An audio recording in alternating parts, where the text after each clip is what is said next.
Want to stop juggling spreadsheets, calendars, and a dozen apps just to run your rentals?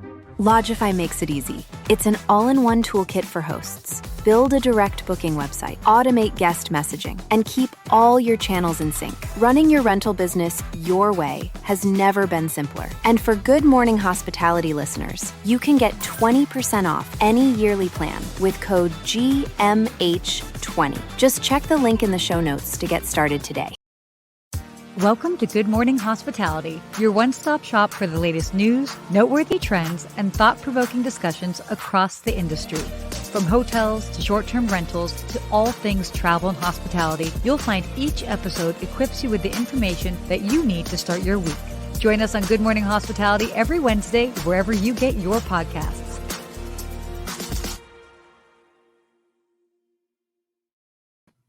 And we're live! We are live and back in action. Yes, we are. Good morning, Steve. Good morning, Sarah. Good to see you. How was your week? Good. Back in action, back home in sunny Los Angeles. You know, it's nice to be here. I have to say, after traveling around, it's sometimes just nice to be home. That's true. You were doing a lot of traveling too the last couple of weeks. Exactly. But it's definitely exciting times. How are you? I'm doing great. A lot of busyness going on, right? As with all the clients, everyone needs to finish things up before the year end. Sure do. Miami's blowing up. We got Art Basel and all the art shows going on right now. How is that right now? Is it just packed? I'm looking out my window. It's bumper to bumper traffic. So I'm by one of the art shows, but I love it. Wow. This one, Miami's so much fun. Oh, Everyone's coming out and visiting. I have always wanted to come. You've never done it? No, I've never done it. Well, if Miami people listening, when we do our roll call, make sure you tell Sarah she's got to come down here for the art Basel. Exactly. Which, by the way, let us know where you're joining us from. Oh, Tanzania. Thank you, Bernice, for joining. Boston. All right, Charles. Nice to see you on here, which is great. Anybody else, as you are joining us, please let us know. This is going to we've got a good show lined up today. We've got a lot of interesting topics, some possibly, I wouldn't say controversial, but definitely some that will be some good discussion points towards the end, which is interesting. Oh, we got somebody joining us from Belize. And we got Patrick from Miami. Good to see you, Patrick. Miami.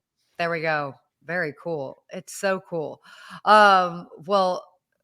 got Argentina. Thank you. We are going all over the place. I love seeing how many people are now watching us from so many countries, Sarah. So thank you to all of you that are joining us every week. Tampa, Champagne, France. Oh my gosh, I need a passport just to be on the show. I'm waiting for my passport. Oh, wait, what's going on with your passport? I'm just waiting for it. I need it for my family. We can't go anywhere outside the country yet. So we'll have to keep our shows inside the United States for now, Sarah. Yeah. Okay. Fine. Noted. But that doesn't mean everybody else can join us from everywhere. That's true. But we love seeing it. And thank you all for joining us. Keep telling where you're coming from. But we're going to continue on our show. And guys, give a little support to Sarah. She has a cold this week and she still showed up for us. So thank you for being here, Sarah. We'll send you a little care package. Oh my gosh. Thank you. Yes. So in case I sound a little stuffed up, that's why. But no, of course, this is the beauty about doing virtual things. So that being said, are you ready to dive into some of our cool topics that we have this week? I think let's do it because we have some fun ones to talk about. Yeah, today. we do. We have actually a lot to talk about because we've had guests on the past couple of weeks. So we really wanted to just kind of chat about everything that's happening. Okay, so in the world of hotels, there has been something that's going on, this no hidden fees bill. So basically a bipartisan introduced to the House of Representatives this last Friday. This basically no hidden fees act of 2023, basically prohibiting hotels, short-term rentals, online travel agencies, meta search platforms from excluding mandatory fees other than taxes and other governmental charges from the price whenever the reservation was being marketed or displayed. So interesting. I mean, I'm curious to hear your thoughts on this. I mean, obviously, in general, it's like you should always if this is going to be the price and you have all these additional, it needs to be included. Yeah, look, I think it started with what they call it junk fees, which you and I hate. Yes. Right. Yeah. I think really with resort fees and all these things that people added on, and started out as probably truly a resort fee where it was helping build activities and do things. But then everyone started to tack them on, and people that didn't have resorts that weren't offering any other services are charging anywhere between $15 to $100 a day and not giving any benefits for doing those things. So I think people got really annoyed. And when a lot of people start making noise, the politicians start chiming in and saying, hey, we got to make this fair for everybody.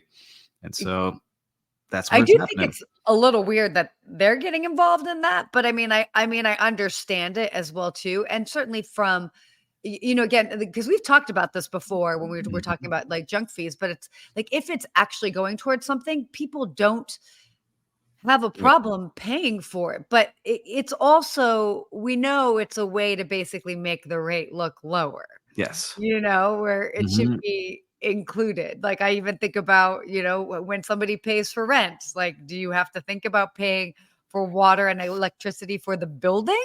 That should be included. So similar-ish concept. Like we learned that some of the platforms, if you just charge the rate, that's what you get charged for. You don't get charged for the resort fee as well on some of the platforms. But then those platforms that's smart. I said, no, it's the total price. And so charges a little bit differently. But I think they all caught up to it, and there was ways to kind of trick people on it. But I just recently stayed at a hotel that was an average hotel. Yeah. And we won't say the name, but they charge a resort fee for Wi-Fi. And I'm like, come on, guys. Like, that's like oxygen now in this day and age. There's nothing else included. There wasn't any amenities or anything else that comes with that. So it was annoying. And could you complain? Absolutely. But I'm not going to give the front desk agent a hard time. I know how hard they're working already. And I leave them alone. Yeah. But as you all are traveling and listening, do you see this? Is this something that you just come to realize and say, all right, I accept it as I'm booking. I'm going to see the final price when I get to checkout? Or is it annoying you? Because it seems to be bothering a lot of people. Exactly. Do you implement it at your property where you're working? How much pushback do you see from guests that are traveling to wherever you are? And or when you're traveling, how much is it happening to you? Yeah. I mean, again, it can change the price point, depending on where you're staying, how much it is, etc. And it's like, nobody wants to pay. Yeah. And this isn't just for hotels, right? This is also for vacation rentals, which is big in this. Like if you notice, like I own a vacation rental company, and there are a lot of fees that we put on there because everyone else is doing, right? You have the cleaning fee that people see. There's a safety fee that some people put on there for cameras and paying for all those things. And a safety fee? A safety fee some companies put on there. There's a lot of fees that people start putting on. So I understand the frustration. Like you feel like you found a good deal and maybe you're not paying attention. That when you get to that location, all of a sudden it's double the price that you thought it was going to be. Yeah. It's not a good feeling. Nope, not a good feeling at all. Yep, definitely. So this will be interesting to see what ends up working out with it. And just, if we, it's kind of like a pendulum swing, we needed to add on different fees. And then now what do we need to have more included? Just because people, they don't want the surprises. So will definitely be interesting to see how that shakes out. Okay, well, on to our next topic. This was kind of a interesting article that came out. The travel industry, water usage decreases even as the sector continues to grow. I thought this was really interesting because, as we all know, sustainability and just being mindful as far as water consumption and all different aspects of consumption, we are being more mindful as an industry as a whole. Now, what's interesting is that basically what they found is that the travel industry's use of global available fresh water declined from 5.8% in 2019 to 3.5% in 2021. I wish we had like slightly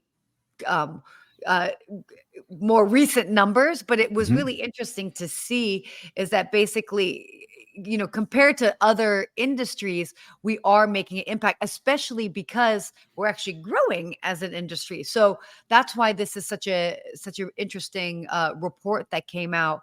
But it's so interesting because if you compare the hospitality or the travel industry, it uses so much less water than, say, I don't know, like agriculture and the food industry, which is like 70% of fresh water. But I don't know.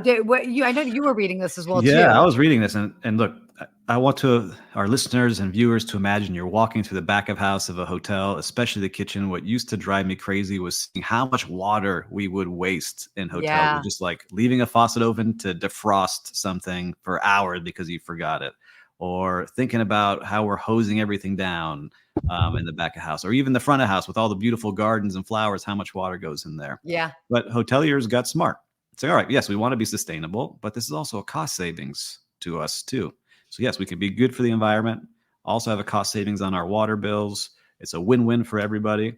But what I hate seeing is that we take it a little too far in certain hotels. So when you get in that shower, the water just dribbles out and you can't really take a good shower. No. And you try to, wash your hands, but there's so little water because it's being aerated so much with bubbles that you can't really get it going. So I think you got to find a balance. But I love seeing that we're actively doing this, and there's big brands that are behind it now. Yeah. And I'm proud to see that our industry is standing up to say, look, we're not going to be wasteful. We're going to be sustainable. And I love seeing that that's happening across the board with the numbers showing that it's happening. Yeah, definitely. And what they said is that the travel industry sectors in Europe and Africa in particular have been doing an exceptional job. And they are the ones they've managed to decline water consumption by 1%. So even though they've experienced an increase in international arrivals. So, shout outs to those little, those parts of the world. It's great. And there's certainly a lot that we can learn from the other, there's so many little things in hotels that you don't realize. Like I had an ice cream shop at one of my hotels, and part of the standard is you have to have this water running all the time on your scoop, and it just runs all day, and it's not recyclable. Oh, wow. That's part of the health code. You have to have a moving source of water with that scoop in there. And there's so many little things across a hotel, especially a big resort, that you don't even realize how much water it's consuming every single day. Oh my gosh, not at all. Oh, that's crazy. Mm-hmm. And again, such a simple thing that can have like such a big impact. A big impact, right? Across hundreds and hundreds and hundreds of places doing that. But I love seeing it. And for all of you being sustainable out there in your hotels, keep it up, because we can make big differences, especially the big hotels. Yeah. Strips of hotels in the big cities really makes an impact. Definitely. And travelers want it. So that's also part of it. So shifting gears, the big news this week at least I can say for within the United States, in the world of airlines. I mean, this was hot. Alaska Airlines has come out, and they are going to be buying or acquiring Hawaiian Airlines, which is curious. I mean, it's interesting. I think there's a lot of pros to it. But I mean, it definitely, it's interesting because of knowing the two different brands. By the way, I feel like we might have talked about this a couple weeks back, but both airlines are have high reviews in regards to, or high feedback, positive feedback reviews as far as they have the most on-time arrivals. Yeah. People that fly them love them as far as their customer service, their hospitality. They're fantastic. But even on the other side of things, Hawaiian Airlines has several different larger planes. So this will be a huge get for Alaska, because then they're going to be able to incorporate more international and long haul trips as well too. So it can definitely be a game changer for that airline. But I think what people are a little bit nervous about, which I agree with you. I think it will be good because there already are companies that are operating at a high level, care about their customer, but they're going to control 40% of the flights that are going to Hawaii and Alaska. So it's a big chunk now. So they're worried about competition going down, prices going up, service may be dropping because there's going to be fewer options. Yep. So I can understand why some people were freaking out, and especially people who have their points with each of the flights. I'm sure they'll combine those, but it'll be interesting. Totally. And I didn't realize that there had been in the past. So what's interesting is if the Justice Department actually comes up and has, says, hey, we don't support this merger. And just for some reference, the Justice Department was against the JetBlue Spirit merger that had come up, just because it would have basically taken away I mean, I know not everybody is a fan of Spirit, but it is one of the biggest discount airlines out there. And so in an effort to keep the playing field and having there be enough variety in options of airlines for people to fly, that's why they come in and they're like, okay, we support this or we don't support this. Should be interesting. Yeah, because look, I tell you this, I used to hate on Spirit all the time. I used to have to take it a lot to go to Tampa. Oh my gosh, why? Yeah, I know. It was tough. It's a short flight. It's a short flight. And I hated driving across Alligator Alley. But that's fine. That's fine. Yeah, I had a traumatic experience. My tire exploded in the middle of the night on a rainy, scary day on an Alligator Alley. So I was like, I'm flying only from here. Fair enough. Fair enough. I would fly Spirit over that. Definitely. I took a flight. I was going to New York and I booked 2 different flights. So on the way there was Spirit. Great experience, on time, landed, everything great. On the way back, Delta, late for 6 hours, couldn't get on a flight, couldn't get to customer service. So you really never know. I think things are changing, but I agree. There needs to be a lot of options for people because as it starts to consolidate, there's a lot of power that they can charge whatever they want to do. And they don't have to give good service because there's nowhere else to go. Yeah. This was interesting is that they actually even said that, because there were a lot of big mergers that happened between 2008 and 2013, and now that we're looking at it, American Airlines, Delta, United, Southwest, they control about 80%, that's huge, of the domestic air travel market. And then after a lot of these sort of consolidations and these mergers, they found that the pricing of airfare did actually rise. Now it's sort of cooling, as they like to say, the price of airfare, as much as we feel like it's going up, considering inflation and all these other things, it's actually a little, it hasn't grown as much as say, they were saying the average fare for today's flight is 35% lower than in 2000 when adjusted for inflation, which seems insane to me, but I don't know. They seem pretty expensive. I'm trying to fly my family to Washington, D.C., and it's a lot of money. You have a different type of inflation going on. That's your family. Yeah, it's family. I got these kids. I got to get them on that plane. Oh my but God. what's your favorite airline? I know you're a Delta flyer, but if you were to choose like a luxury plane, which plane do you think is best for you when you're traveling? Oh, well, I mean, domestically, Delta hands down. And that's why, look, and I even had last Monday, I even had a crazy day of delays. But they really, to me, they've always gone above and beyond for their customer service. Yes, I know I also have status, so they're going to go extra above and beyond. But I'm just a huge fan of them. But I will say, I do love JetBlue. I do love Alaska. I loved Virgin when we had Virgin America. Yeah, that was awesome. I loved it. And then I always thought it was so interesting that Alaska bought that because they just didn't make sense as far as a brand. But again, Alaska does a great job as well too. The only reason why I don't fly them is just it makes more sense for me to have more brand loyalty, and where they fly to isn't always convenient for me. And Southwest, honestly, I don't have a problem with Southwest either. I mean, they're fun. They make flying fun. They have a good attitude about things. So I'm definitely not, against any of the more like budget airlines. But when you're flying so much, you just got to have that sort of brand loyalty. So I'm flying Delta, so I'll let them know you sent me. Oh, please do. Please. Oh my God. Feel like Sarah Dan, is she your diamond member? She told me to come to you guys. They'd be like, cool. Yes. Thanks. Thanks. All right. Enough about flying, but we can fly into where are we flying to? We're flying some national parks. National parks. This is cool. I know we are really talking about all different aspects of hospitality, hotels, and all this. But why I thought this was interesting is that the national parks, they just came out and they announced their free park entry days for 2024. And this is great because, again, it's this reminder of, we're not always flying to cities. We are going to different places, different destinations in and around the country. And every year they come up with free park entry days, which just is a goal to sort of make visiting certain national parks that charge to get in a little bit more accessible. So I thought this was interesting, is that about 109 of the 400 plus parks there are in the United States, charge an entrance fee. So it's obviously not all of them, but certainly the bigger ones.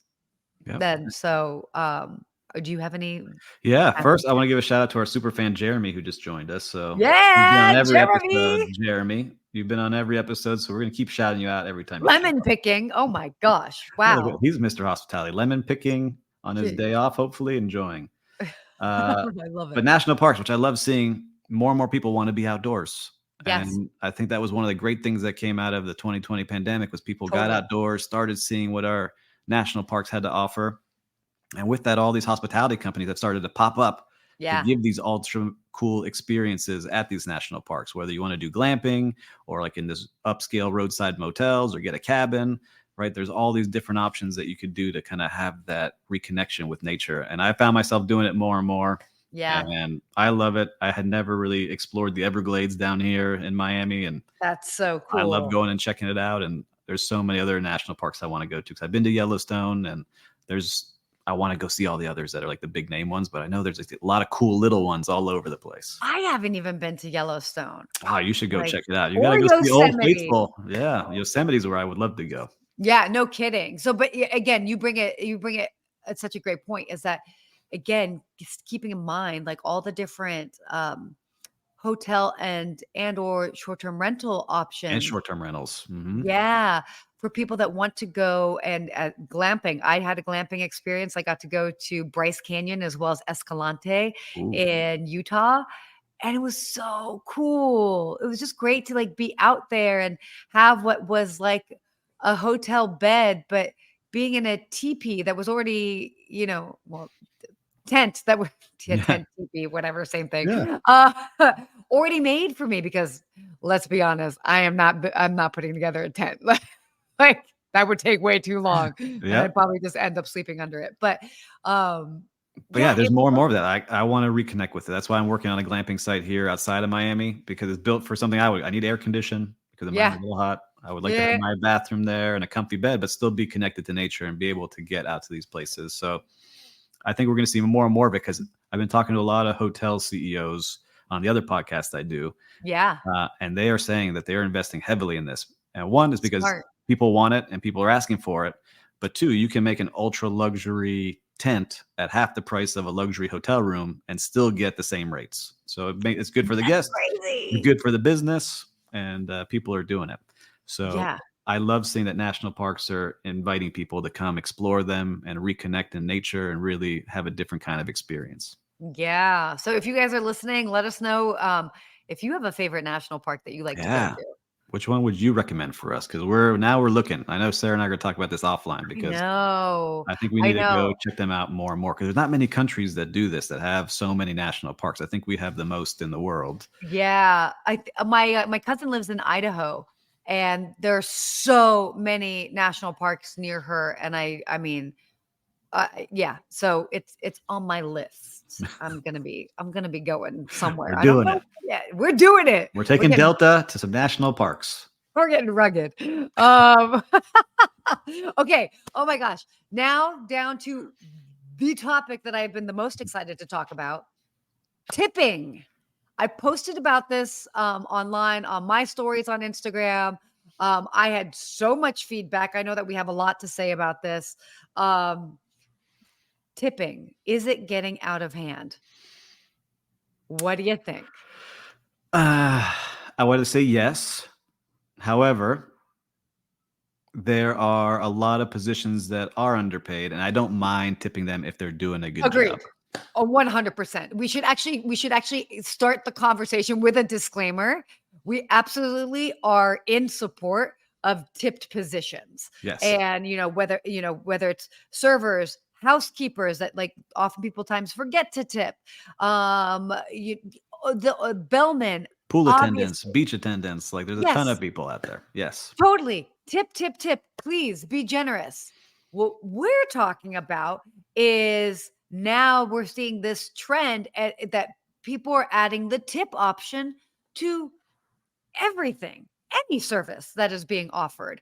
From this was crazy, by the way. We should almost like share this article. But it was like people, you have landlords that are putting tipping you could have the option to tip your landlord on your rent. Say what? Like, you go somewhere. I actually had this experience with valet. Of course, I always tip generously. I'm happy to. But when I looked at the tip percentage options that they gave me, it was like 18, 28, or 38%. And I was like, wait, what? Wait. Now I got to do math. Like, I was going to tip you like 20 or 20. Like, what's going on? I don't understand.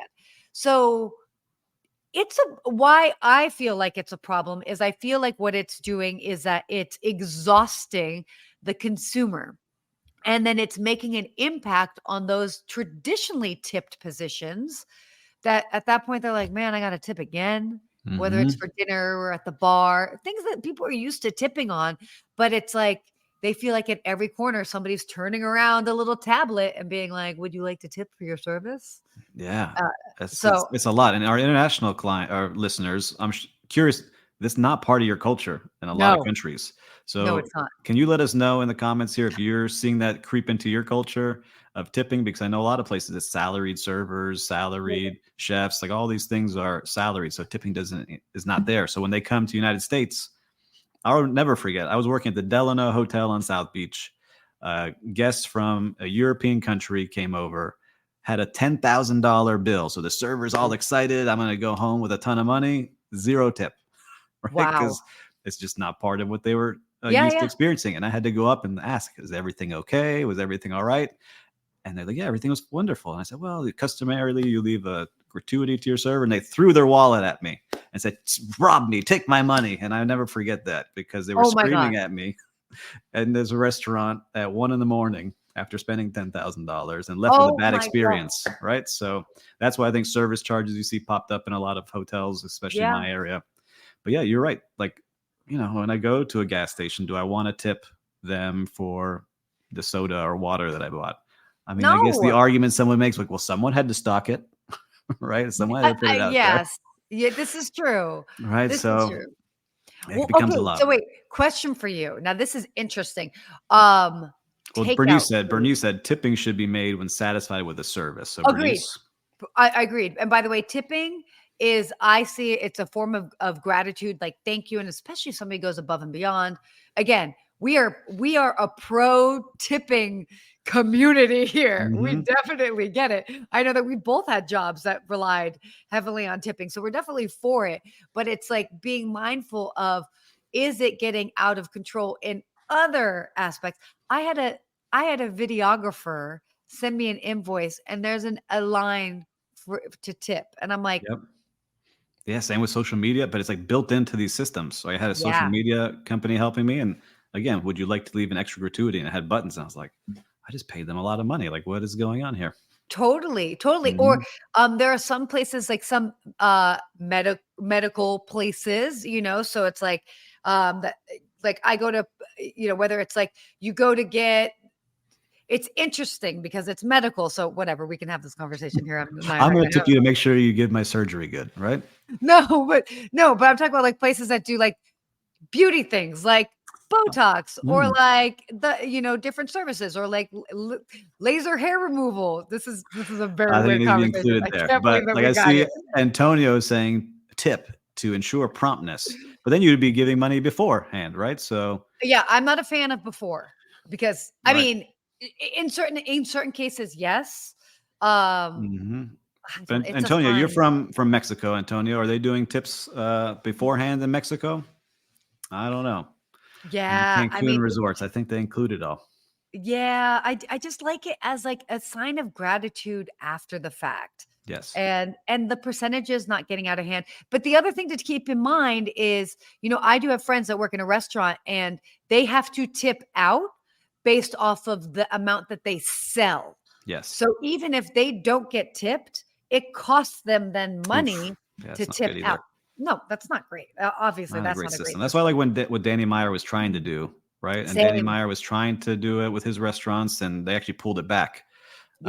Because it wasn't being successful because people wanted a tip and they felt like they were being told not to do something, and especially during the pandemic.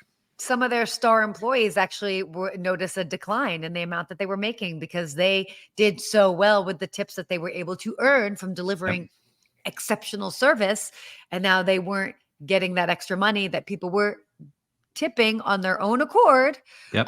So I like this. Paula saying in Brazil, we tip 10% and sometimes already included in the bill, which can be awkward when the service is not good and you don't want to pay.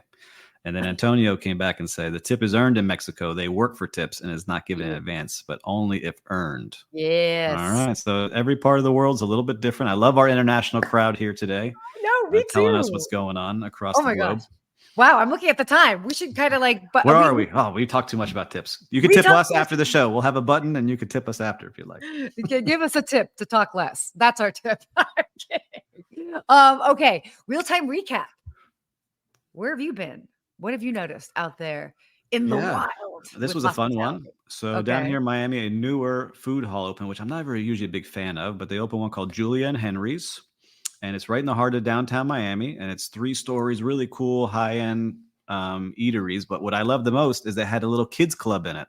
And my kids never really like going in there. But the person in there, I wish I would got her name, was a kids club counselor. And they had video games and board games and drawings. And they wanted to hang out in there. And my wife and I had a fun dinner. It was like shockingly good. So shout out to Julia and Henry's with their kids camp counselor that they installed there. Oh, that's awesome. It's awesome. So if you're Miami listeners and you got kids, check that out. It was pretty fun in there. Very cool. Oh, I love that. So I was recently at a restaurant, very famous restaurant. It's over 100 years old. It's called Musso and Frank's on Hollywood Boulevard right here. It's this iconic old Hollywood place. And it was so cool seeing the number of people that work there that have been there for 10, 15, 20 years. Awesome. And it's that reminder that when you have a place that just supports the people that work there, they will stay with you. They will commit to being there. And the level of service and attention that they give, even if they've worked at that restaurant for 20 years, they still joyously go through the menu with you or suggest something. And they're pretty good at suggesting things as well too. So it's just that reminder that, given the right environment, you can have employees thrive and stay there for quite some time. And employee retention is a key for anybody. So I think there's so much that we can learn from these iconic places that have been able to keep their employees for so long. That's amazing. That's amazing. I love hearing that, especially when you find out, I heard the stat, it costs $5,000 to hire, recruit, and train somebody new. So yeah, that's a big savings. And I love hearing those kind of things. But Jeremy also said he would tip us to talk more. So I don't know. Maybe Claire, we got a tip button afterwards for Jeremy.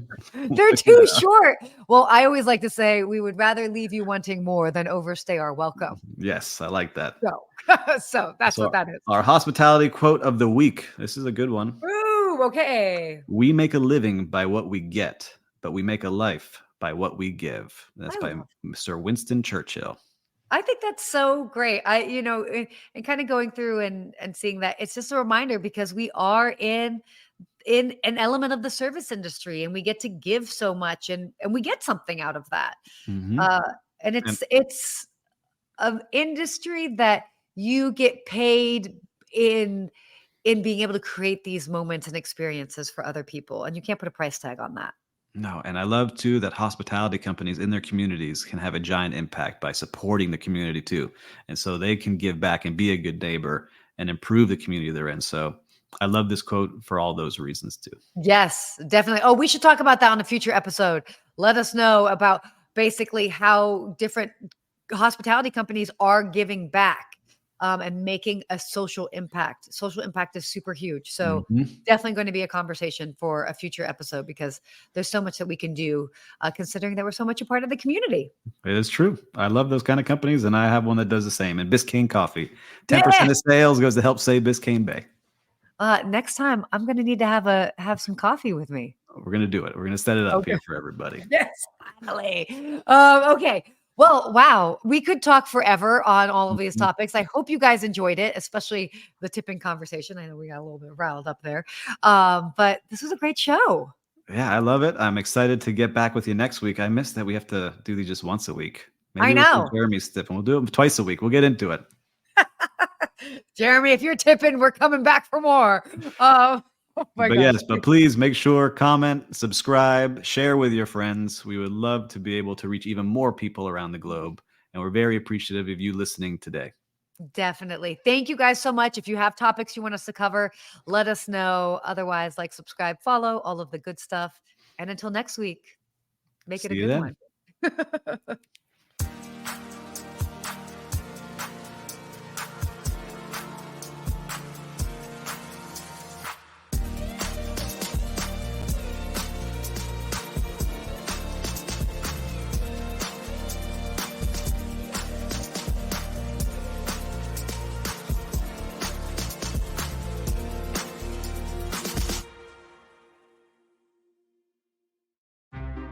Want to stop juggling spreadsheets, calendars, and a dozen apps just to run your rentals? Logify makes it easy. It's an all-in-one toolkit for hosts. Build a direct booking website, automate guest messaging, and keep all your channels in sync. Running your rental business your way has never been simpler. And for Good Morning Hospitality listeners, you can get 20% off any yearly plan with code GMH20. Just check the link in the show notes to get started today.